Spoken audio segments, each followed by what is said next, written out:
God is God, hallelujah. God is God, ooh. God is God, yes. He alone is God, oh. God is God, hallelujah. God is God, oh yes, He is. God is God, yes.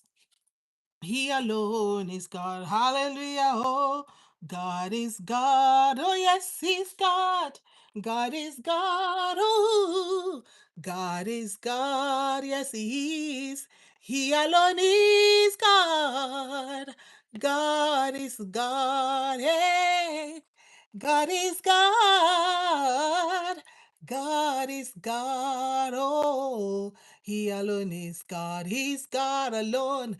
God is God. Oh, God is God. Yes, He is. God is God. Hallelujah. He alone is God. Oh, God is God. Yes, He is. God is God. God is God. He alone is God. First Chronicles chapter 2. How are you all doing today? Beautiful, wonderful, gracious Father, waking us up from our slumber. First Chronicles chapter 2, verse 29. Hallelujah. Thank you, Jesus. Guys, I bring you good tidings, a great joy. Where's my Bible? Yes. As a matter of fact, First Chronicles chapter 2, because it's not going to give me that. Okay, here we go. Listen, guys. I was thinking about Peter. I think I started that and I never really didn't go deep. So today we're going to go deep a little bit on Peter walking on water. Peter walking on water. Peter walking on water. When we look at water in the scriptures, it signifies people, nations, and tongues, and that you will get from Revelation. So, Peter walking on water, what was Jesus trying to teach us there? What was the word of God signifying? What was the word of God calling our attention to? Taking us back, the scripture tells us and says that if we compare ourselves one with another, we are fools, And that is true, but unfortunately, like we always tell our children, the world we live in is the world of comparison. But as children of the Most High, we have to intentionally and consciously not compare. Like, don't if you have two, three children, you cannot compare those three children and say, "Oh, this one is better, that one is better." No, it's even it makes for siblings rivalry. So we have to be intentional, right? So what was Peter doing? Let's go back to Peter. Let's start because that's our springboard. So here was Peter in the boat with the others on water, and then Peter stepped out. Jesus said, "Come." And like Jesus said, telling us to come, right? Say, "Come unto me, all you who labor and are weary and are heavy laden, and you will find rest for your soul, and I will give you rest." Say, "I see you." and I was and so here we go. So Peter was okay while on the water. Peter was okay when his eyes was not focused on the water. But the moment Peter took his eyes off of Jesus and put it on the water, that is the problem of human being. Then he began to sink. The moment we take our eyes off of Jesus and we begin to look at the Joneses, at our neighbor, you look at people around you, you feel that everybody is speeding on, and then you sink down. You go into depression. That's what happens. You begin to look at yourself as less than everybody else because everybody else seems to be zooming on. But why? Because you have taken your eyes, we have taken our eyes off of Jesus. Say, looking unto Jesus, the author and the finisher of our faith. Jeremiah 29, that we always love to quote. And I love it too. But I always tell people, I say, did you notice that the scripture says, I know. Nobody knows the thought. Nobody knows the plan that God has for you. Nobody can read your palm and tell you the plan that God has for you. Nobody can tell you. Nobody. There's nobody that can tell you. Nobody can tell you that. God said in his word, Jeremiah 29, he said, I know the thoughts. I know the plan. Why are you going to places for them to tell you the plan? Why are you sitting there and reading horoscope for you to know the plan of God for your life? Horoscope is written by human beings. They don't know the plan of God for your life.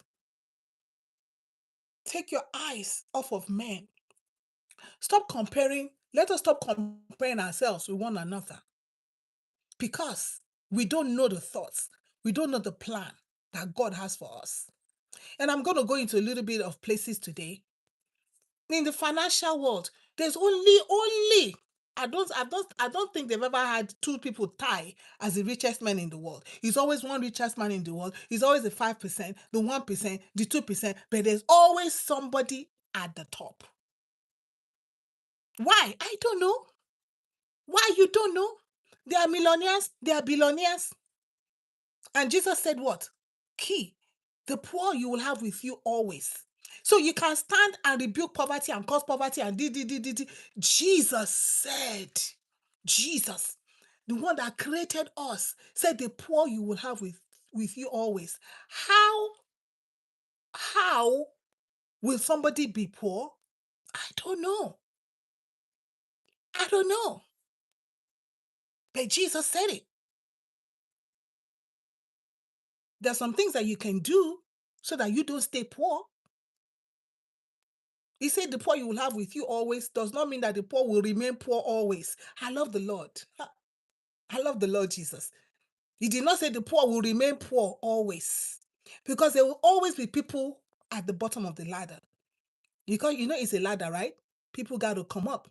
People got to come up. As they come down, from down they come up, they make room for people. They make room. You go up, you make room. You go up, you make room. And that's how God created the world to be. There's some people that God has destined for them to be millionaires, to be billionaires. Stop, listen. The reason why people are getting scammed. Hi, I see you, a Sigma. The reason why people are getting scammed. Hey, at Bala, sorry, I, the people getting scammed is because of covetousness. We are getting scammed because we have been lied to. Positive thinking, speak it, it will come to pass. We're not God. What are you going to speak that it will come to pass? What in the world can you speak and it will come to pass? We don't have that creative power. I am here to see you speak a human being to come to pass. I am here to see you go to your garden and don't plant anything. Just stand in the back of your yard, say, ha, I speak this apple tree. Apple tree, yeah, comfort. Apple tree. I need to see you do that. I need to see you do that. See, when we get these lies and we are convinced that it's the truth, and then it doesn't happen. So people get disappointed. People walk out on the faith. People begin to say, oh, hey, I cannot be a Christian again because this is because we've been lied to. But Jesus gave us his word and he's waking us up today. Do not compare yourself with anybody.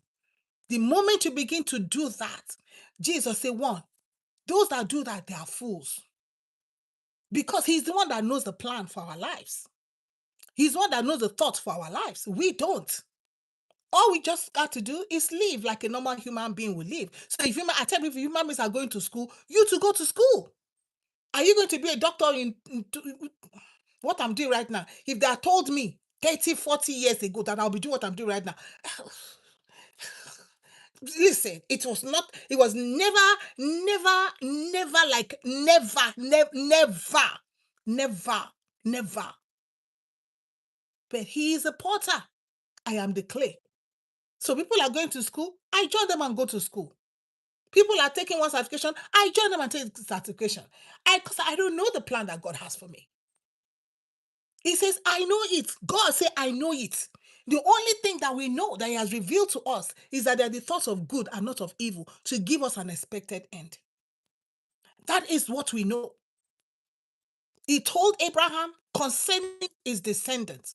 So that expected he was talking about, he had promised Abraham, Isaac, and Jacob. He was not going to go back, no matter what the children of Israel were doing. He will punish them, of course. Oh my goodness! Sometimes when I read the scripture, I see the kind of punishment that the children of Israel got from the Lord Jesus. I was like, oh, sometimes I'll just be crying and say, oh my God, have mercy. He punished them, but he always took them back. He always took them back, but they were punished. That expected end. The covenant that he made with Abraham, Isaac, and Jacob, he kept it to the very end, and he's still keeping it today because he's a faithful God. So let's stop comparing ourselves with another. Then you will not be scammed. Yes, you will be delivered from scam. Nobody will tell you, bring $1,000 and then your blessing will blow. No, no, no, your blessing will not blow. If everybody's going to school, go to school. If everybody's safe, everybody begin to find ways to invest legit in things that work. Let's stop looking at other people. The moment Peter took his eyes off of the Lord Jesus, he began to sink. He took his eyes off of the Lord Jesus, began to look at the water, began to look at the storm. We began to look at everybody else is going, everybody else is doing, everybody is buying Porsche, everybody else is buying my favorite car, Cybertruck. Cybertruck is my favorite car in the world. Of course, me, I will never buy it. Elon Musk, you here? Yeah, I just like that car. Everybody's buying private jets, so it's time for you to buy private jet. And if you had one before, now because everybody's buying a new one, now you have to change your own. Everybody's going on vacation, so you have to go on vacation. Everybody, no. I tell you, there's only one Elon Musk in the world. There's only one Jeff Bezos in the world. There's only one Donald Trump in the world. There's only one only one Kim Jong Un in the world. Only one. There will not be two. Only one Dangote in the world. That's how God made it. Now, I don't know why God made it like that. Because He is God. He is unquestionable. He is sovereign. Listen, He says He is the potter, we are the clay. He said, can the clay tell the potter, why did you create me like this? He said the potter creates clay. He takes the clay and begins to make different vessels. He makes some vessels for glory. He makes some vessels for you know, just like look at your own human body now. The behind that poop come out from. It's very important because you take time to wash it and clean it. Even though it's not open, even though it's like, what is coming out from there is dirty. But that thing is very important to the human body. If that hole is not open for your poop to come out, do you know what that means to a human body? Do you know what that means to the human body? Huh? If the pipe to pee is blocked and the pee is not coming out, do you know what that means to the human body? So the eyes may be out there seeing everything. The face may be all made up. Everybody see the face. The face is so beautiful, but they don't see the behind where the poop come out, right? But that poop area is very important. That pee pipe is very important in the human body. That's how God created us. There are some vessels He has made. Elon Musk, come on, go to NASA will not only be the people that are doing space. I need an individual. Oh yeah, go. Jeff Bezos, I need you. Oh yeah, go. Zuckerberg, oh yeah, go. I need Facebook. I need to blast the word of God. Zuckerberg, oh yeah, let's go. He created these people. They don't know that they are doing the Lord's work. They don't know that they are doing the Lord's work. They just think that they are just no, they are not just existing. Because guess what? The scripture tells us that the end will not come until the scripture has gone around the world. COVID-19 came. What happened? Everybody virtual, everybody Zoom, everybody Teams, everybody Google this, Google meeting room. Everybody began to work for the Lord Jesus. Are you kidding me? Are you kidding me? Are you kidding? Everybody working for the Lord Jesus and they don't even know it. Because sometimes we Christians think that he's going to the vessel in the God has said, hello. He used Cyrus. Who was Cyrus? An unbelieving king that did not even know about God. God, before even Cyrus was born, he already said that Cyrus, this is what you are going to do. So Cyrus, for a Gentile king, had work to do for the Lord Jesus. He used Nebuchadnezzar punish the people of Judah. He used Assyria punish the people of Israel. Everybody, he is the potter, we are the clay. He uses us. Let's stop looking at people. When you stop looking at people, nobody will deceive you. I talked about finances, right? So I've talked about the giant people in the world, the million billionaire people. Don't look at them. Don't look at them. It is, why God decide to do that. Me, I don't know. So I cannot even begin to question God because the King Agur prayed. I love that prayer I think it's in Proverbs 30. That prayer, people don't like to pray it, but I like it.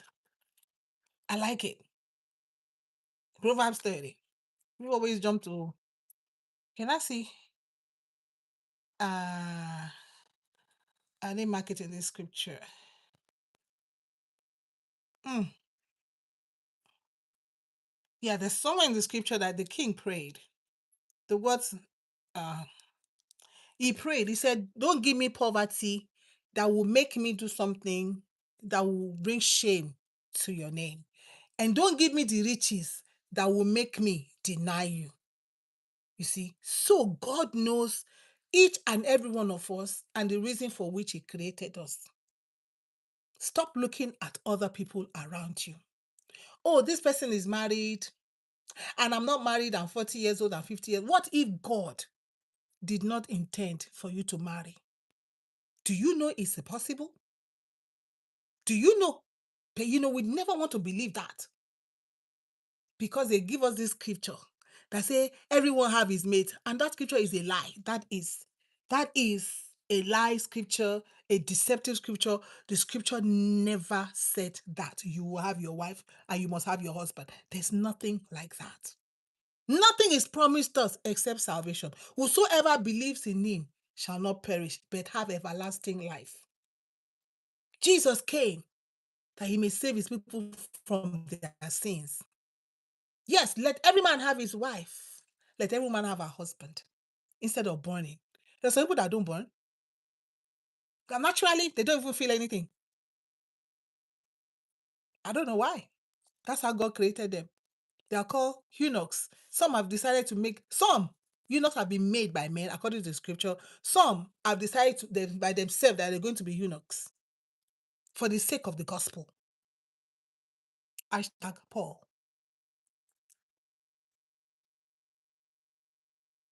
Hi, I see you at Brandon. How are you? Welcome. So let's take our eyes off of human being. And there's a scripture also I want us to take note. This one that I said in First Chronicles chapter 2. First time I read this thing, I was amazed. I was amazed. I said, why would God put this? Why would the Lord tell us this? First Chronicles chapter 2. The sons, I read from verse 25. The sons,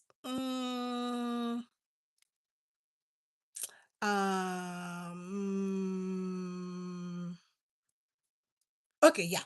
I read from verse 28. It said the sons of Onam, Shammai, and Yada. The sons of Shammai, Nadab, and Abishur. 29. First Chronicles chapter 2. The scripture is so plain to us. And I just want to encourage somebody today. The word of God is here to encourage us, to wake us up, to know that your case is not the case of another person. That God is the one that created you. And he has the reason why he created you. First Chronicles chapter 2, verse 28. The sons of Onam, Shammai, and Jada. The sons of Shammai, Nadab, and Abishur. The name of Abishur's wife was Abihail, and she bore him Harban and Molid. The sons of Nadab, Seled, and Apahim, and Seled died childless.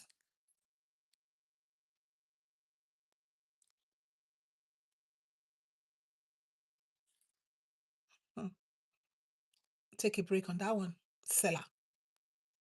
Seled died childless. The sons of Apahim, Ishai. The sons of Ishai, Sheshan. The sons of Sheshan, Halai. The sons of Sheshan, Alai. The sons of Jada, Shammai's brother, Jetha and Jonathan. And Jetha died childless. The first time I read that scripture, I was like, hello, hello, hello.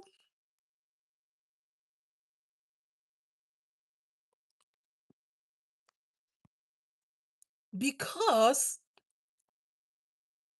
you are childless right now does not mean that there's something wrong with you. Stop looking at the ones that God has opened their womb. It is God that opens womb. And we see that in the scripture. We see in Rebecca, we see in Rachel, we see in Leah. We see that it is God. We see in Sarah, we see in Elizabeth that it is the Lord that opens the womb. I know sometimes it can be really, really, I just cannot begin to imagine what a woman that is married is going through, that is believing God to open her womb.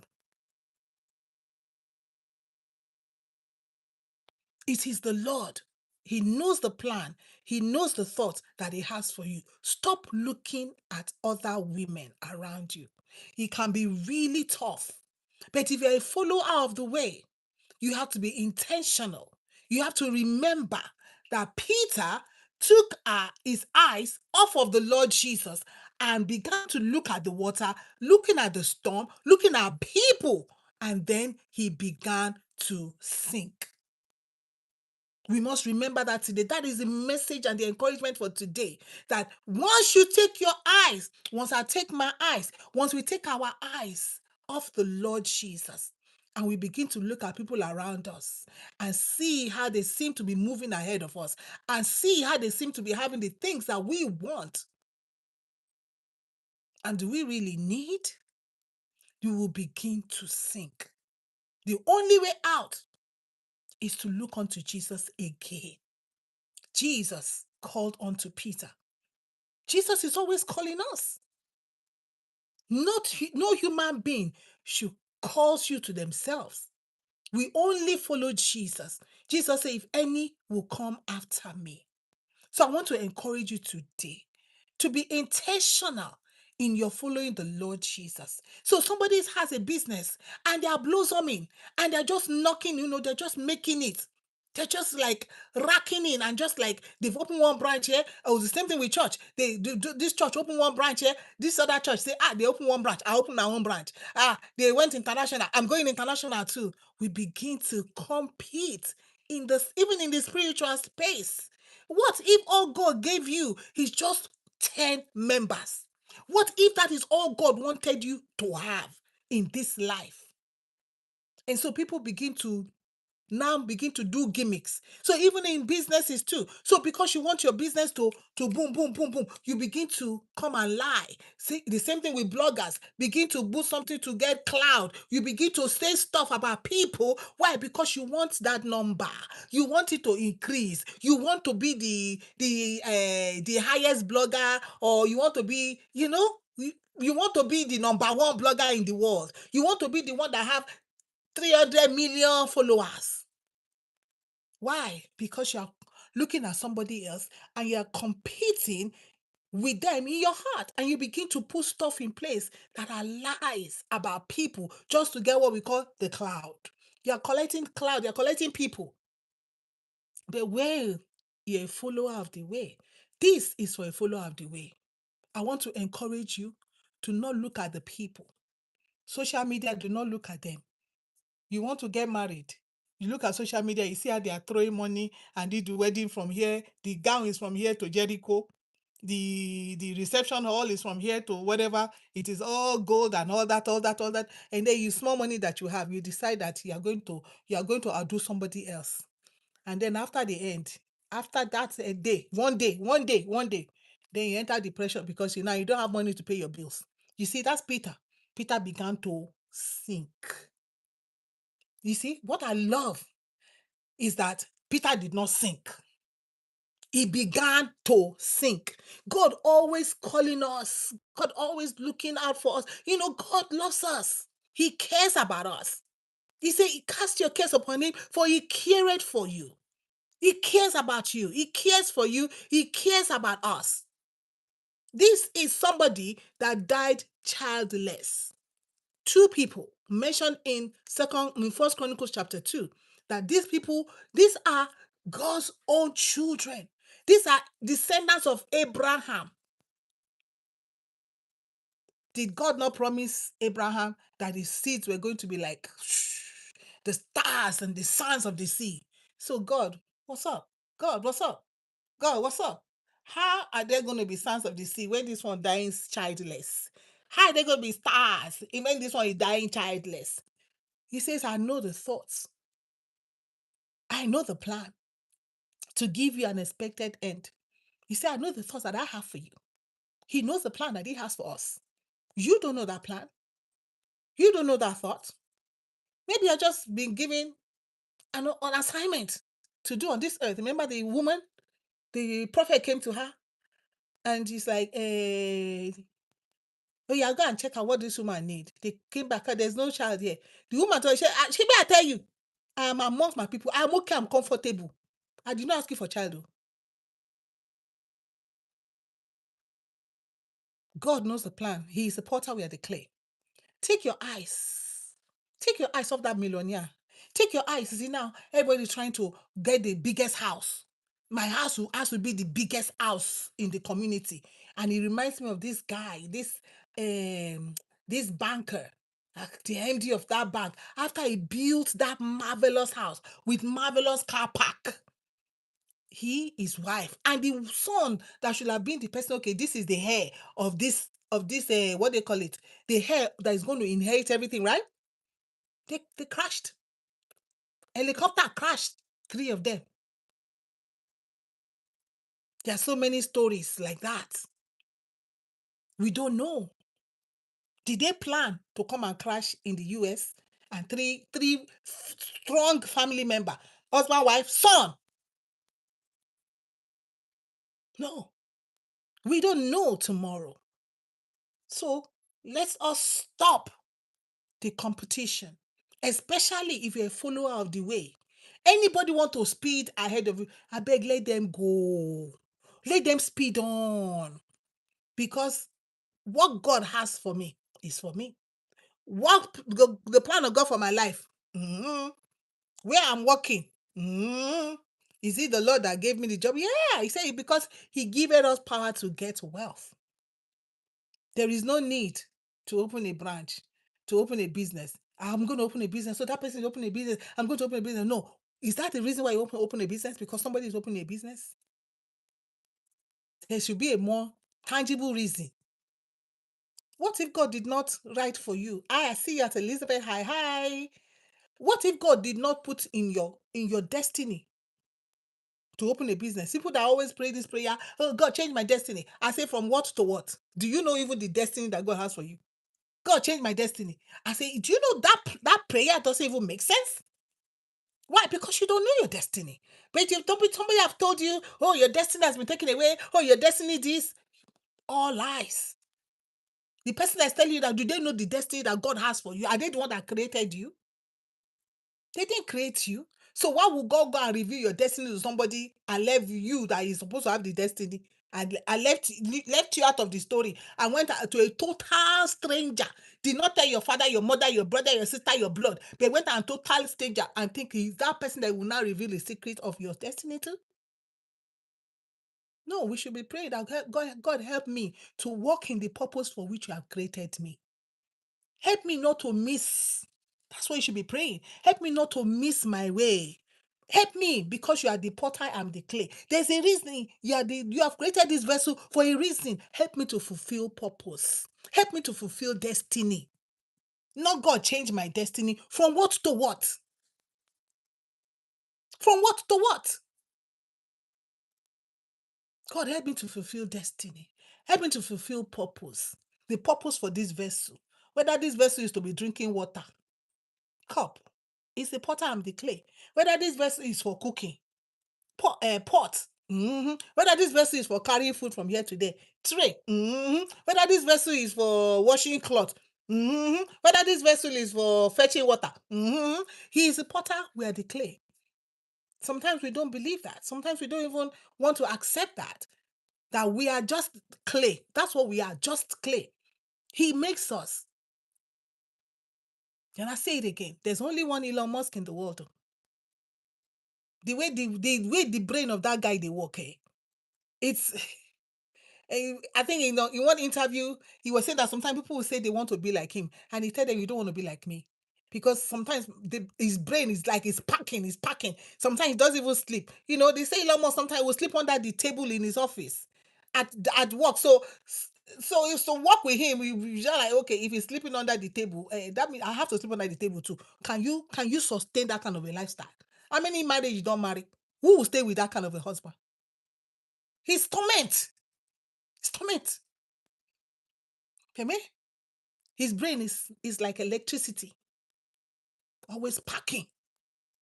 Everybody now electric car. Now who start am?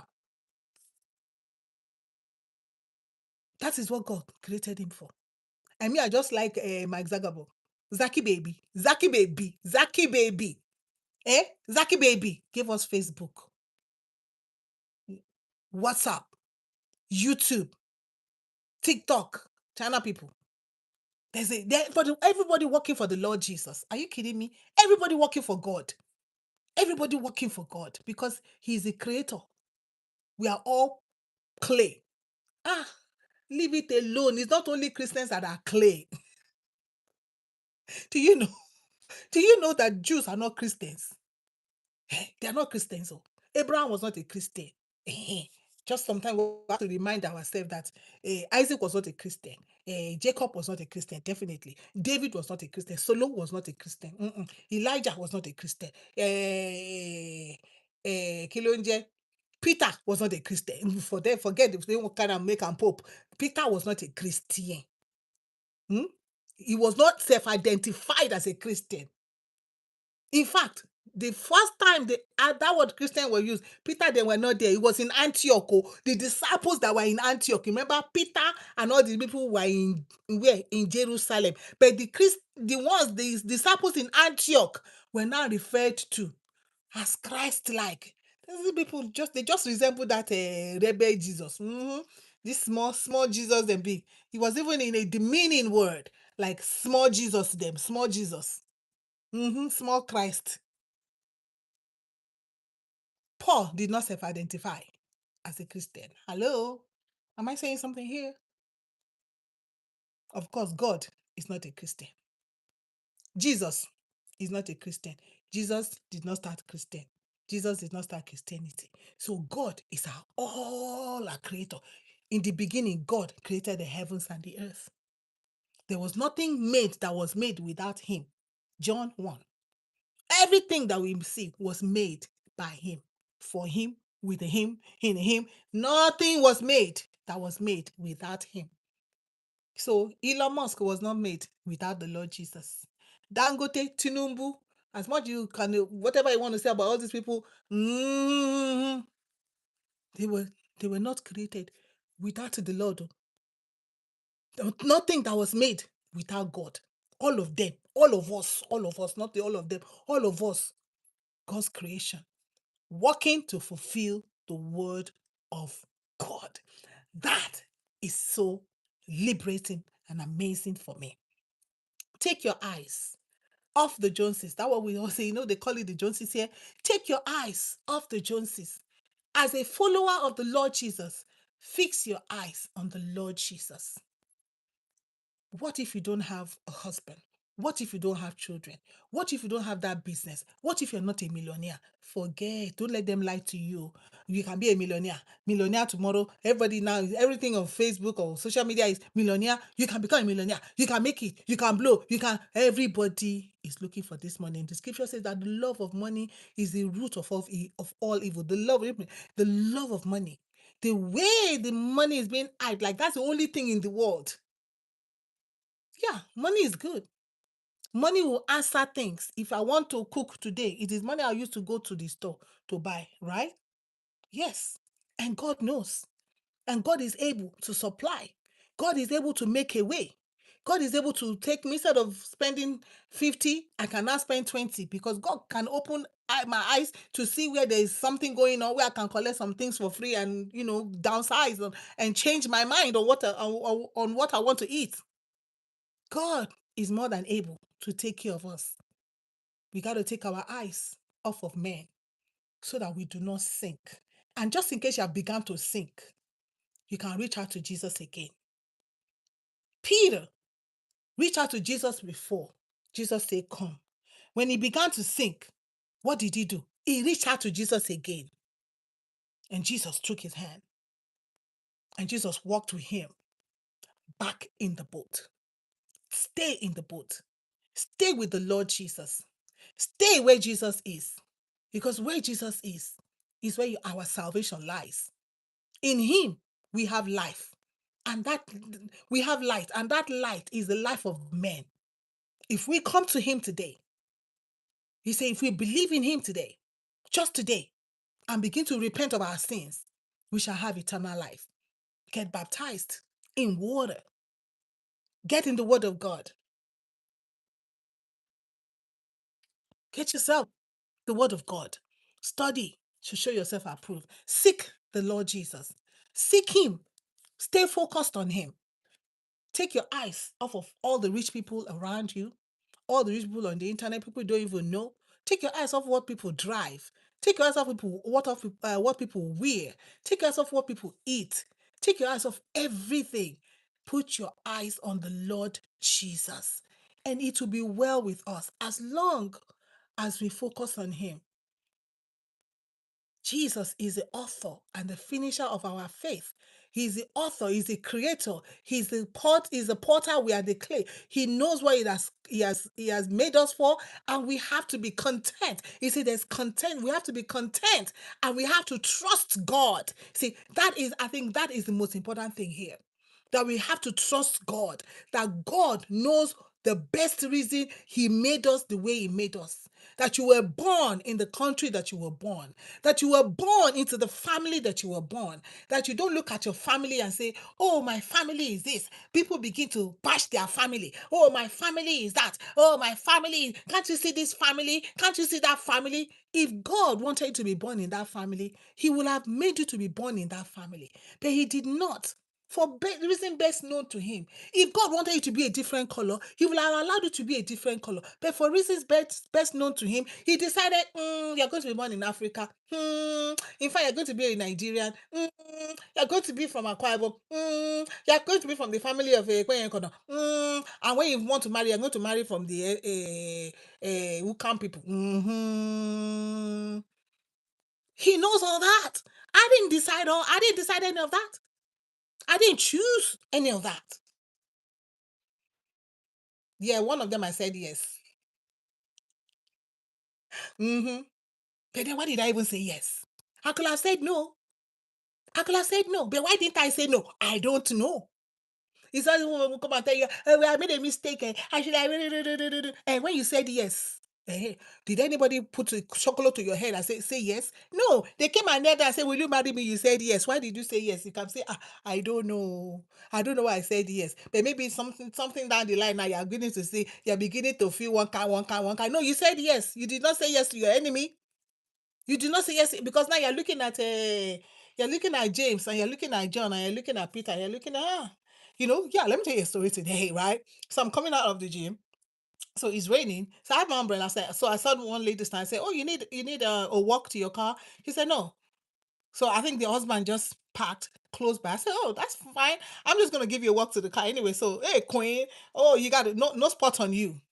And then the husband opened the car. I was like, huh, see man. But another woman say, hey, see, husband, we open car for the husband, for the wife. And that's actually why I'm doing this. See how the husband just opened, the husband brought the car to the front of the gym. And then the husband come and open the car.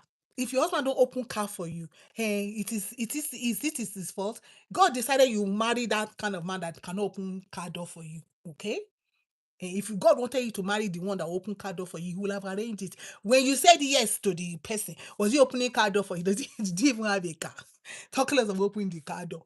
I beg you, let's stop looking at other people after covetousness. Don't look at other people, family, children. You're like, oh, my own children are this, my own children are that. Oh, look at this family, look at that family. God knows. God knows. Let's be content and let's be grateful and let's be thankful for what God has done. Because listen, it could have been worse. So why don't you, okay, let me ask you something. Why don't you begin, instead of your family, my family, why don't you say, why God didn't make me one of this family that's living under the bridge? Why God didn't make me to be born in the family that is homeless and drunk all the time? Think about that. Think about that. Think about that. Why did God not allow you to be born into the family that live in Ajegule, the family that live in Mumbai, that very poverty-stricken place, the family that live in the ghetto? Why didn't God make you to be part of that? You see why you should be thankful and grateful for where we are? Because I always tell myself, this is how I tell myself all the time. I tell myself this: it could have been worse. Fact. It could have been worse. I could have been born into South Africa in the time of Nelson Mandela, when there was, so much apartheid. It could have been me. I could have been born here in the slave time where, I was a slave, picking the cotton field and all that. It could have been me. It could have been you. Why did God decide, no, you are not going to be born in that generation? This is the generation where I want you to be born. I didn't choose to be born now. I didn't choose, in fact, I did not choose to be where I am today. I didn't choose okay, let me travel here and do what I'm doing. None of us chose this. God chose for us. So, P.D. Akman always say, Nyimmadat. Yoruba people will say, Babe, and thank the Lord, and praise the Lord, and praise the Lord. And I pray that the Lord will continue to guide us. God will help us to be content with where we are in life and trust Him that He knows what is best for us. Even though you may not look at it, you may look at your life, you may not look at it, but God knows what is best for you. God knows what is best for us. These people died childless. The first time I read that thing, it shook me. I was like, wow. And God put it here. And God put us Peter, so we can see Peter getting out of the boat, getting on the water, and began to look at the water, began to look at the waves, began to look at the storm, and began to sink. Hold on to Jesus today. Call on to Jesus today. If you already began to sink, you don't have to sink. You hear me? Jesus put a lifeline for Peter. Why didn't Jesus let Peter to sink? Because that wasn't the plan. Peter, you are going to feed my flock. Remember? Jesus told Peter, feed my flock. Feed my lamb. Peter had work to do, which he did not know. Feed my flock. You have to feed my flock. You are not going to drown. You are not going to drown. God will not let you drown. If only you call to Him for help, you repent and begin to look unto Jesus. If only we repent today and stop drowning, because we are looking at everybody around us. Everybody is around us moving to Johns Creek. Everybody around us is moving to Bucket. Everybody around us is moving to here, moving to there. What if God kept you in that place because somebody has to be saved? What if God kept you there because there's somebody that needs to be saved? And until you reach that person, you ain't going nowhere. We don't know all this. That's why we got to trust God. That's why you have to stop looking at people and stop trying to go with the fad. Go with what is reigning in the day. Go with they're buying big cars, are buying big cars, they're buying big houses, are buying big houses. Going with things that are temporal. We go with God. Instead of going with things that are temporal, let's go with God. Stop looking at people, guys. The Lord bless us. The Lord keep us. I think I pray and I trust that the Lord will help us to repent and put our eyes back on Him so that we do not sink completely. He's not His plan that any, He's not His will, He's not His desire that any should perish, but that all should come to repentance. Shalom. Thank you for joining with us today for this encouraging session. And I'm trusting the Lord that we will go deeper in the Word by yourself, that you will read your scripture by yourself, and let the Holy Spirit and let Jesus, through the Holy Spirit, open our eyes to what He wants us to learn daily. Shalom. Thank you, Jesus. Glory, hallelujah.